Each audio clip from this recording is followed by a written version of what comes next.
Welcome to Borders Talk, dots, dashes, and the stories they tell. We are Zalfa Fagali and Gillian Roberts, two border studies academics in England's East Midlands from different countries with multiple passports. Welcome to Borders Talk, where we today have an amazing special guest, along with the usual two suspects, as you know. Hi, Gillian. Hi, Zalfa. And hi, Sinead. Hi, both. We're here talking with Sinead today about borders and partition. But before we get into it, we might as well introduce her. So Sinéad Moynihan is a professor in the Department of English and Creative Writing at the University of Exeter. After studying English and French at the National University of Ireland in Galway and an MA in English at University College Cork, she undertook her PhD and then a Leverhulme Trust-funded postdoc at the University of Nottingham in the School of American and Canadian Studies, where we both met her. Her first book, based on her PhD, was Passing into the Present, Contemporary American Fiction of Racial and Gender Passing. That was in 2010. Her second book, the outcome of her postdoc, was Other People's Diasporas, Negotiating Race in Contemporary Irish and Irish American Culture. And that was in 2013.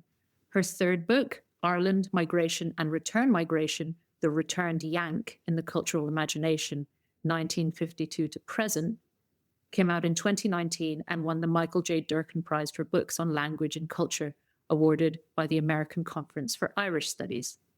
Sinead was principal investigator of the Brian Moore at 100 project, funded by the British Academy and Leverhulme Trust, which works to revive scholarly and public interest in Irish-Canadian writer Brian Moore in his centenary year, 2021. Her current project, supported by a Leverhulme Trust Research Fellowship, is her fourth monograph, For Export Only, Irish Writers and U.S. Magazines, 1940 to 1975. Among other objectives, it aims to dislodge exile and emigration as the dominant modes of framing Irish literary culture that is produced and or circulated beyond the borders of the nation-state.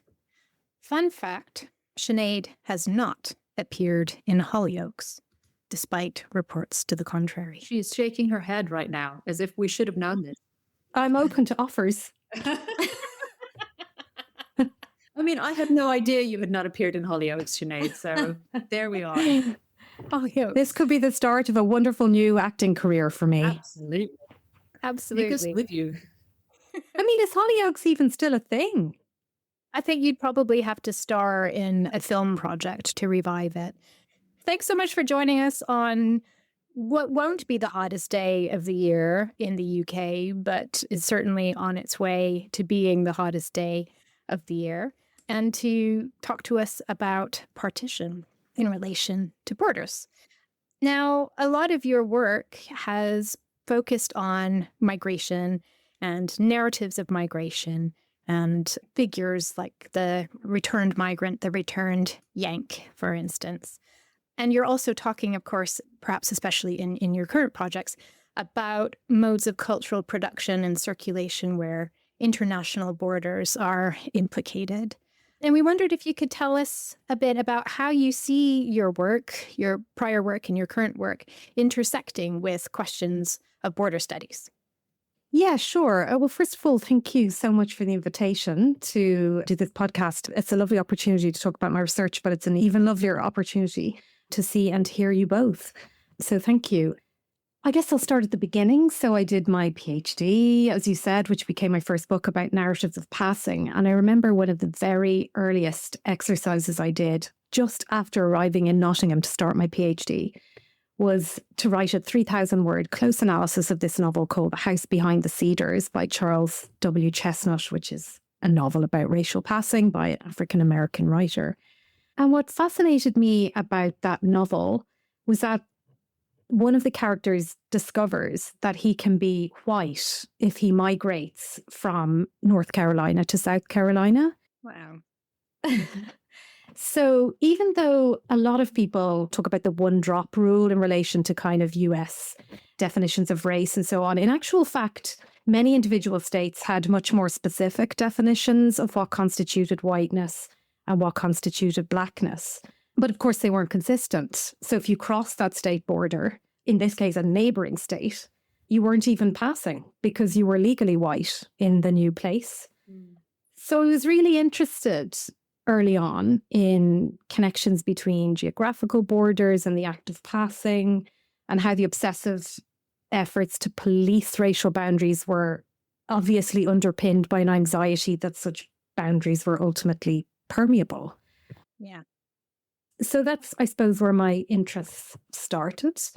And then in my subsequent work, as you said, I've been more interested in kind of relationships between Ireland and the US, transatlantic connections, other people's diasporas. Was about the reversal of Ireland's historical migration pattern in the mid-1990s, when Ireland became a country of net in-migration over a sustained period of time. The idea was that Ireland had always exported people and now it was a country of net in-migration. And I was interested in how the literary and cultural imagination tried to process this very unusual development by thinking through Ireland's own history of migration, which was predominantly one of out-migration. So I suppose the main connection to borders, I know that you talk a lot on this podcast about citizenship. And I suppose one of the personal motivations for that project was the 2004 referendum on Irish citizenship. Prior to that, the Republic of Ireland had jus soli, so birthright citizenship, same as the US. If you're born in Ireland, you're an Irish citizen. And of course, that was extended under the Good Friday Agreement to anybody born in Northern Ireland if they so chose to be Irish citizens. But that was overturned in 2004. And the reason for the shift was really because of unprecedented in-migration by migrants of colour and an effort to police and restrict who could get Irish citizenship and to preserve a kind of white nation state. You know, I talk about that in the book, but that was personally, I think, a big motivating factor for that project. One of the ministers at the time who was pushing that referendum talked a lot about citizenship tourism. You know, that migrants that migrants were coming because of our unusual birthright citizenship, unusual when compared to the rest of the EU, say, that, you know, people were coming into the country, collected the Irish passport and, of course, a backdoor to EU citizenship, and were then picking up the passport and the birth certificate and then leaving the country. So that was a term. And I was never quite sure whether that was a sort of common term in these debates, or if you've encountered it before. No, have you, Zelfa? It has become more commonplace now in relations to countries like Cyprus, where we should be slightly careful what I say, where there have been instances in the past that you can fulfill certain conditions that may look like citizenship tourism and then get it, but it's tied up in finances and corporate identities as well. So not really. I think Ireland, I think the example you're giving, Sinead, is an earlier iteration of what we now see as a little bit more commonplace. I mean, while you were speaking, I was just, my mind went straight back to you, Gillian, and thinking about hospitality. What an incredibly hospitable thing to do. That's right. It's like, oh, no, you can't be Irish. You're a tourist. I must confess, my mind went straight to hospitality as well. Shock, horror. But also, of course, and I'm sure we'll come back to this, the surge of applications for Irish citizenship in the wake of Brexit. Yeah. You know, under this new configuration of citizenship. Yeah, well, that was the thing about the referendum, which was passed by 79% of the electorate, of which I was not one. I was one of the 21% that voted against, is that it preserved the rights of the diaspora. So one grandparent is enough to get you Irish citizenship. So it preserved the bloodline, the jus sanguinis model, but it took away jus soli. Which might be even more, quote unquote, tourist in terms of people maybe not living in Ireland despite that ancestral connection. Really, really interesting dynamic there in terms of that preservation of whiteness. Or perceived whiteness, because there is that kind of history of Irishness not necessarily being perceived as white, just it's relational, of course. Yes, absolutely. And part of that involves the diaspora as well, doesn't it? Mm. But you're the expert, Sinead, so we'll stop talking. Oh, so yes, as you said, Gillian, that third book was about the returned Yank, the figure of the returned migrant in the Irish cultural imagination who sort of looms large in the Irish imagination even though actual return migration has historically been very low compared to other groups who migrated to the US.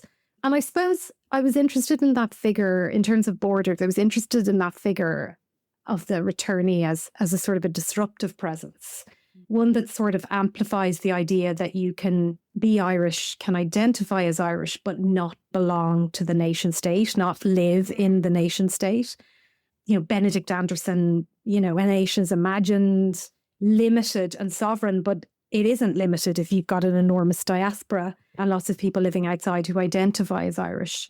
One of the things I was interested in was like the juxtaposition of, say, the figure of the returnee who comes back to Ireland to participate in the Troubles in Northern Ireland, and how the returned Yank amplifies the sort of paradoxical position of the North as well, where there are people who identify as Irish, who have a huge attachment to Ireland, but who do not live in the bounds of the nation state, which is the Republic of Ireland. So those kinds of things interested me in that book.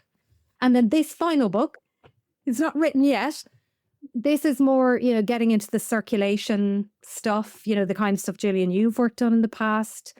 And the border stuff, I never thought it would be so interesting to read about international tax treaties and copyright law.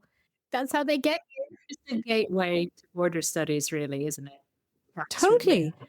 So, when the double taxation treaty came in between Ireland and the US in 1949, how that really changed things for Irish writers who were publishing in the US. So they were previously getting docked, 30% or whatever it was from the earnings in the US, and the double taxation treaty changed that. It wasn't always straightforward because, one writer, I'm looking at this writer called Mary Lavin, was actually a US citizen.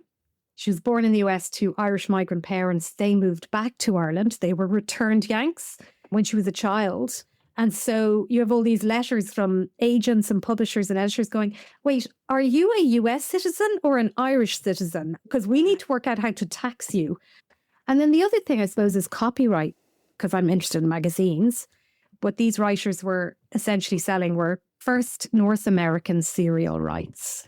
They were free to sell it on to, second serial rights in Britain or Ireland or wherever they wanted.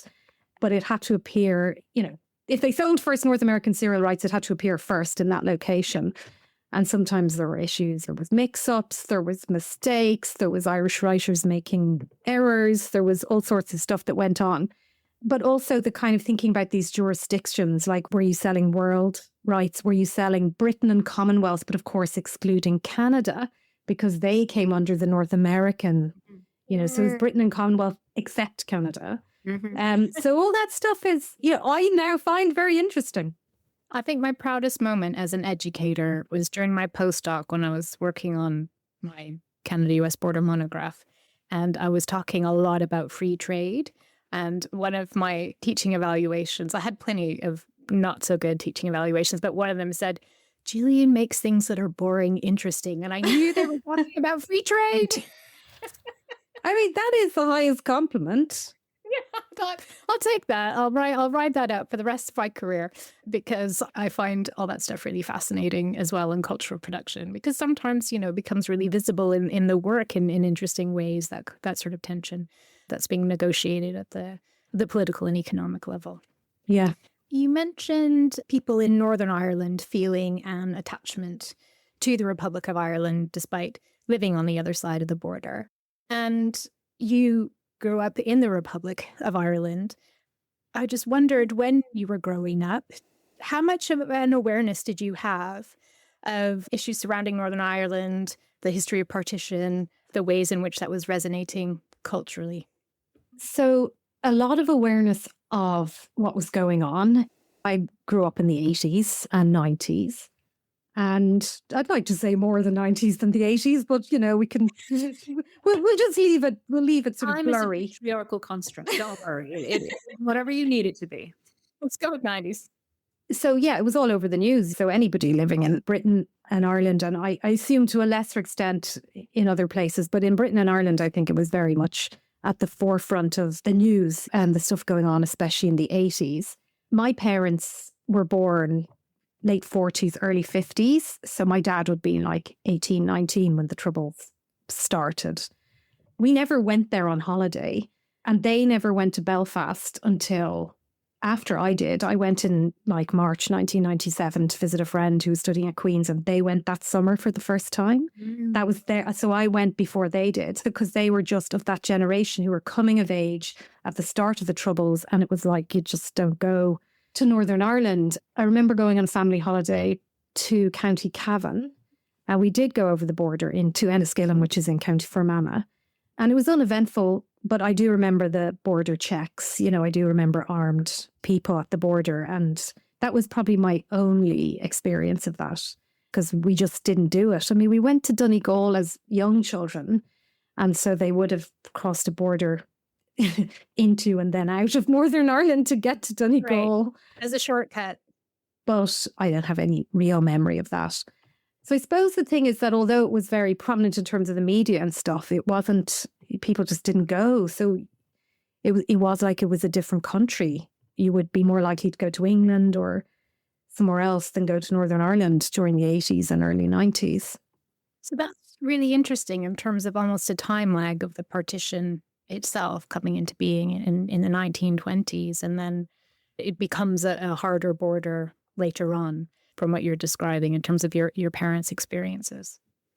Yeah. And if you're interested, there's a book that just came out by Stephen O'Neill about partition and Irish culture. And it goes from like 1921 to 1955. So it's those kind of early years of partition. And he talks about, and I think this is really true, because this is the way it was presented to me, say, in school, that the partition was retrospectively constructed as inevitable, you know, that when it happened, it was like, but of course it had to happen, or it was always going to happen. And these divisions went back so long. And, you know, they sort of retrospectively historicized it back 300 years, even though, you know, it happened in 1921. They were already doing this a year or two or 10 years later, presenting it as this kind of inevitable thing. And I think that's sort of how it was presented to me. And it was only really when I started doing that research around the return jank and the Troubles that some of the stuff I learned in school I had to unlearn. So that's interesting. That suggests that is sort of specialist knowledge. It's not just a generational thing where people no longer see that as a natural development, but rather you came to a conclusion through your own independent research. Well, this was how it was taught to me. We fought this War of Independence. You know, we sent Michael Collins and his delegation over to London to negotiate with David Lloyd George. We were never going to get the 32 counties. So we compromised and got the 26 counties. And so I suppose to present it in any other way is to present it, well, you know, as a failure. So it had to be retrospectively constructed as all we were going to get, or it was inevitable because the 6 counties were a majority Protestant, or whatever it happened to be. And it was particularly important in the 80s to construct it in that way, because otherwise you could potentially be supporting the sort of militant agitation that was taking place in the north of Ireland. So if you were to come out and say, or if you were to be taught in school, well, there was actually nothing inevitable about the construction of this border, then that's like saying, well, actually, I support what the IRA is doing in the north. So there was a particular ideological reason why it had to be taught that way in the 80s, I think. Yeah. It's really interesting because the causal relationship that is being constructed is a very knowing construction. We know that this is made up, and yet we must continue to go along with this made up narrative, so much so that we then believe it, demand others believe it, but also know that we don't believe it. I think that's utterly fascinating. And it is very much the case with other examples. I mean, we can talk later about this maybe, but other examples of partition that we've seen, Gillian, right? And that we can think about globally. Yeah. Do you have a sense of how people in Northern Ireland might have been taught about that partition? You know, if it's seen as inevitable in terms of your education in the Republic of Ireland. I'm just thinking about those Catholic counties in Northern Ireland that were effectively stranded, so that Northern Ireland wouldn't be too small, just a small number of Protestant-dominated counties. Like, what would their kind of version of that history have looked like? I think one of the things, just chatting to different people who've been educated Catholically in the north, I guess one of the things that's interesting is that they will often opt in to the Irish language, for example, which for us was not an option. It was compulsory. So they've got a different attitude to the Irish language compared to a lot of people who were educated in the South who kind of hate it. And there's a different attitude to things like the GAA, the Gaelic Athletic Association, which is a 32 county phenomenon, but which tends to be more militant in the North. Right. So, for example, historically, if you were playing GAA sports, there was a ban on foreign sports. You know, you weren't supposed to play soccer or golf or tennis or rugby. And when they were discussing getting rid of that, a long time ago now, it was partly about that time when Croke Park was being refurbished. No, it was Lansdowne Road was being done up, the rugby stadium, and they wanted to use Croke Park for rugby. And it was clear that in some of the northern counties, there was still very strong opposition to removing the ban on foreign sports, whereas in most parts of the country, people were like, yeah, you know, I don't care if someone plays rugby or golf or whatever. So there can be for obvious reasons, a stronger desire to connect with things like the Irish language, the sports, because those things are besieged. I suppose people feel more besieged in the North than they did in the South. Yeah. And you talked about sort of your first time you were aware of crossing the border into Northern Ireland. Now you spend a lot more time in Northern Ireland. How has that relationship adapted and adjusted for you since your younger years? Yeah, it's a really good question because we own a house in Belfast. So I'm here in Belfast at the moment. My first visits to the North really were to visit a friend who was studying at Queen's. And I suppose talking about my dad, say he was 18, 19 when the Troubles broke out. I was 18, 19, 20 when the Good Friday Agreement was signed. So that's, I suppose it's a generational kind of shift from I'm not going anywhere near the North to things are better, it's not so bad, I'm going to go and visit. So I'd visited many times before we actually moved here. I mean, I would say Belfast still feels like an edgy place. It feels like, in a good way, I think. It doesn't feel homogenous in the way that some cities do. It doesn't feel like a cookie cutter, like it doesn't feel like it's like every other city. It has that kind of edge to it, which I think is interesting and often productive, culturally and in lots of different ways. And of course, the border now is almost non-existent. They never stop the trains going south. So if you get on a train, they'll never stop it on the border to check passports or anything. But they do stop coaches sometimes. And that's happened to me a couple of times. And is that just post-Brexit that's happened? No, I think both times were actually pre-Brexit. Wow, interesting. Yeah, I think in theory they can. What I'm unsure about is what they would do. In both cases, I had my passport with me. I think I was heading to the airport, so I had my passport with me anyway. Yeah. But I'm not sure what they would do if I was like, well, I don't have my passport with me. But I mean, how do you prove that you can cross that border or whatever? I mean, it's the common travel area, so any UK or Irish citizen can cross it. Yeah. But I guess if you're not either of those things, then in theory, it's still an international border.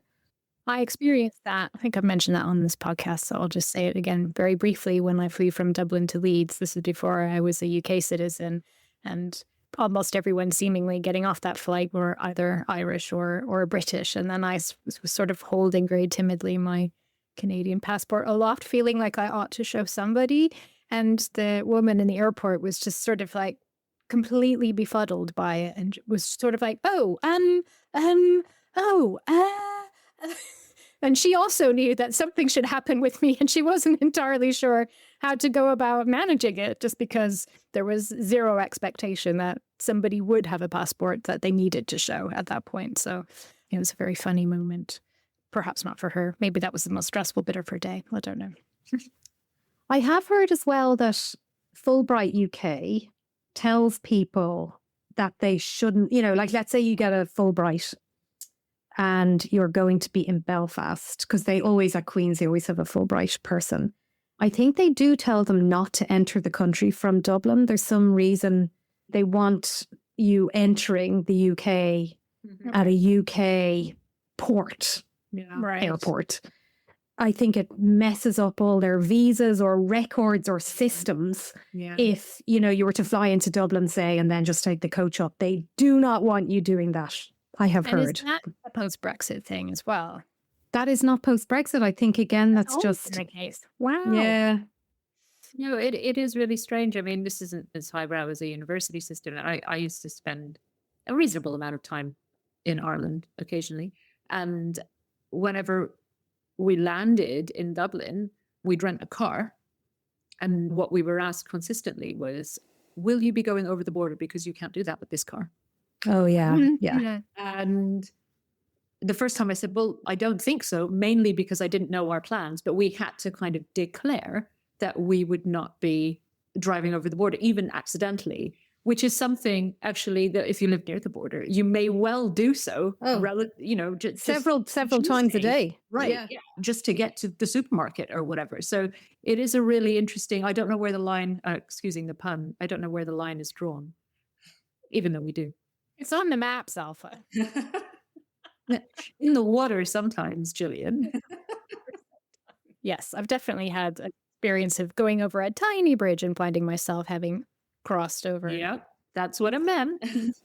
Yes, we had friends visiting from Bristol several years ago, and they hired a car in Belfast. And they, again, were told, you are only insured to drive this car in the UK. Yeah. And we had no plans to go to the south or whatever, but we were traveling around. And like, we kind of joked about it, but it was kind of like, oh, we're in the Republic now. Oh, God, now we're back over the border. It's okay. But yeah, no, it's that I'd forgotten that. That's true. The other thing is, of course, this is sort of an interesting aspect of the unpoliced or invisible border, is that like in Ireland, quite a long time ago, they moved to kilometres per hour. And obviously the UK, it's still a mile. So if you cross the border on a coach or in a car or whatever, they'll say, welcome to Northern Ireland. The signs are in miles per hour. Right. And that's sort of it, that's the key thing you need to be aware of. It's so Yeah. interesting, though, because you do have some towns that are relatively close to the border that will still have signs in miles in the Republic. And just occasionally, like an old country road sign, I would then clock it and then get confused as to where I was. But you're driving along and you move from kilometers to miles. And if it's just an ordinary road, there won't always be a sign saying, Yeah. just so you know, pay attention to this. You just have to work it out, which I found very amusing at the time. And the people I was with pointed it out to me because they knew I'd be interested. Yeah. I'm trying to think, when you cross from the US into Canada, you get signs that say think metric with the KM smushed together and like, I don't know, a different color or a different, bold font or something. And I'm trying to remember whether they do an equivalent sometimes if they go kind of 50, miles, 80. Oh, equals whatever. Oh, okay. Yeah, I might be completely inventing that. They don't do that here, but then I think Americans are very attached to mileage. So they might need that instruction, 50 miles is 80 kilometres or whatever. Whereas Yeah. Ireland did move 20 or 30 years ago to kilometres. It's fairly recent. I think they're just like, no, the signs are miles. Get on with it. But what I can't remember is whether there's any kind of inverse signage going to the States from Canada. So maybe some of our listeners can tell us whether there are reminders that you'll be going in miles instead. Don't drive so slowly instead of kilometers. At least it's on the same side of the road. I remember living in Canterbury, heading towards, towns or cities that would had ferries, people coming off ferries in their cars. And there were instructions saying, we drive on this side of the road. Yeah. This is the measurement system. So that's at least something. They have that at Dublin Airport, Belfast Airport. Leaving, it's like, drive on the left. In German, French. Yeah. Because people have just hired cars and they don't want people getting into accidents as soon as they're leaving the airport. Well, yeah, exactly. One of the things that you've just mentioned is, different languages, English, French, and that's obviously the fact that Ireland is in the EU, unlike a certain place from where I speak, in terms of a mainland place. We know that you travel between Exeter and Belfast a lot. How has that changed since Brexit? It hasn't. at all, because the common travel area predates the EU membership of both Ireland and the UK. They joined at the same time. Obviously, Ireland is still in it. So the common travel area still applies. The things that were noticeable after Brexit were, well, first the teething problems around getting stuff into the country. And this is the most bourgeois thing I bet anyone is going to say on your podcast. But it was during COVID, because I'm trying to think when everything took effect. It was in December 2020, because they were trying to avoid that cliff edge or whatever, and anyway, they eventually reached a deal. And in January 21, when we were all in lockdown, and I was desperately trying to order stuff from John Lewis. Love it. They wouldn't deliver to Northern Ireland for those first 6-7 weeks. They just had a notice on their website saying, look, we're just working out how to follow these new regulations and do everything. It'll be back soon, but we can't do it right now. So there was a lot of that kind of uncertainty in those. And I was here because it was during COVID. And things around food and perishables and plants. And even now, you'll see these labels, because if there's a store that operates in both the Republic of Ireland and Northern Ireland, like Tesco or Marks and Spencer or something, if you go into M&S or Tesco in the north, it'll have a not for EU label on it. Yeah. So right. it's a kind of just like an instruction to whoever's delivering this, deliver this to the right M&S, don't send this to the south. Don't let the Dubliners have it. Exactly. So that stuff's kind of is interesting and very visible, I think. We're kind of back to taxes in a weird way. All about treaties. The circulation of goods and food and perishables. Recently, for obvious reasons, bought a bottle of sunblock, and it said not for sale in the EU. God. I mean, this is Leicester. The sun is different, though, in the EU. They have to have their own products. Yeah. Or it doesn't. I love it. Something's different. Sinead, we like to ask our guests if there's a border they have known, an experience of border crossings that they would like to share with us and our listeners. Well, I guess the border that I've crossed most frequently, other than the Republic of Ireland, Northern Ireland, is the US, because I go there relatively frequently for research. And I suppose every time I cross that border, I feel privileged, because I'm not being interrogated in the way some people are. I'm sort of empowered to, or certainly have been many times empowered to cross that border and not worry about the kinds of things that are happening to other people trying to cross that border. I've almost exclusively crossed it in airports, just once, not in an airport. That was when I was on a train to Canada. So it was coming back into the country from Canada. But I suppose the interesting thing is that I often, but not always, do that through Dublin pre-clearance. I was going to ask you whether you do that. That's just weird, because whenever you're getting on a plane to go to the US, or in my case anyway, you're like, okay, I am going for legitimate reasons. It is allowed under the terms of the ESTA and all of that. But yeah, you do have a moment of like, okay, what if they ask me this? What if they ask me that? And what if they were to send me back on a plane? But the thing is, if that were to happen in Dublin, it would be okay, because you'd be in Dublin and you wouldn't have to go through the trauma of like having to get back on a plane or any of that stuff. So yeah, it's just very interesting, because there are Homeland Security people, but of course they've been seconded to Ireland probably for a few years, so they tend to be a bit nicer and a bit kind of more chilled out than the ones in the US. And it tends to be very quick, and then they sort of say, welcome to the United States of America, but you're still in Dublin Airport. And there's a picture of the president above all the kiosks and everything. And then you go through, and there's very little in that bit of the airport, because everyone's just waiting to go to the US. But if you go to the lounge, which is another, oh my God, bourgeois thing to say on this, John Lewis airport lounges, oh my goodness. It's what we've been missing this whole time, Sinead. It's fine. Oh my God.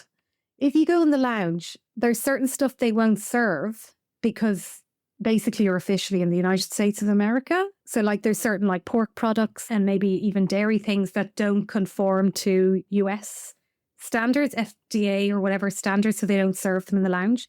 which I do think is so interesting. Wow. Because it's like you're basically in the US, but you're not. But you're not.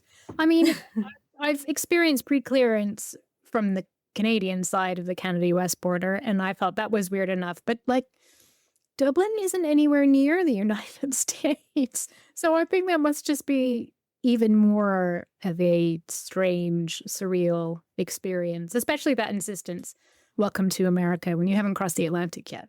You haven't even got on the plane. Yeah. You know, you still have that 7-hour or whatever, 5-hour, 10-hour flight, depending on where you're going. But yeah, that's a very privileged story about border crossing.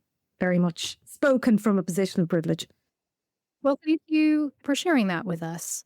And thank you for speaking to us this afternoon. Well, thank you for having me. It's been lovely. Oh, it's been great. Thank you, Sinead. What borders have you known? Tell us your stories. Until next time, we've been Zalfa and Jillian on the line. Thanks for listening.